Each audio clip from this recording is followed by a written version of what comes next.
Andry fandaminana avy amin'ny filohan'ny antenimieram-pirenena ireo solombavambahoaka amin'ny fanambaram-panana izay tokony ataon'izy ireo.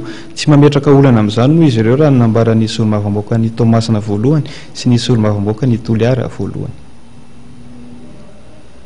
Anisan'ny tafiditra ao anatin'ny olo-panjakana voadidiny lalàna hanatanteraka ny fanambaram-pananana solombavambahoaka. Tsy nametraka olana ho an'ny solombavambahoaka ny fanatanterahana izany araka nambaran'ny hireta amin'izy ireo voafito Tomasina voalohany sy ny solombavambahoaka ny Toliara voalohany. Anisany mbola andrasana ho izy ireo ny fandaminana avy amin'ny filohan'ny antenimieram-pirenena.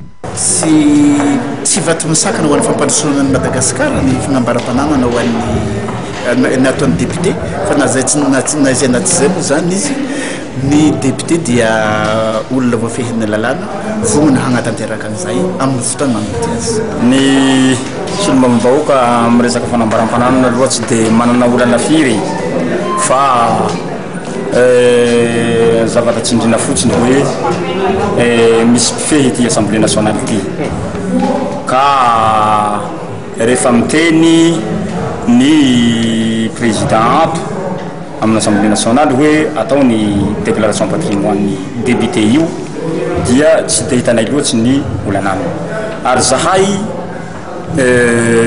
tsy manan'olana amin'izany fanambaram-pananana zany fa vonona hanao an'izany ny député rehetrarehetra raha ilaina zany dia ny azo ambara moa zany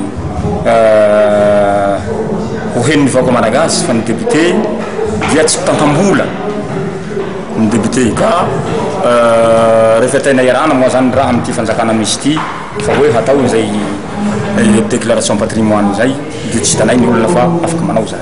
Araka izany dia mbola anisan'ny andrasan'ny solombavambahoaka ny fanapakevitry ny filohan'ny antenimieram-pirenena mikasika ny fanatanterahana ity fanambaram-pananana ity indrindra ho an'ireo parlementaire.